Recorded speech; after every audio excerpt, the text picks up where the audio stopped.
يا عبادي الذين آمنوا إن أرضي واسعة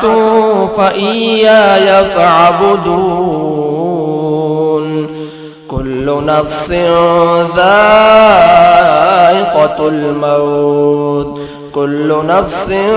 ذائقة الموت ثم إلينا ترجعون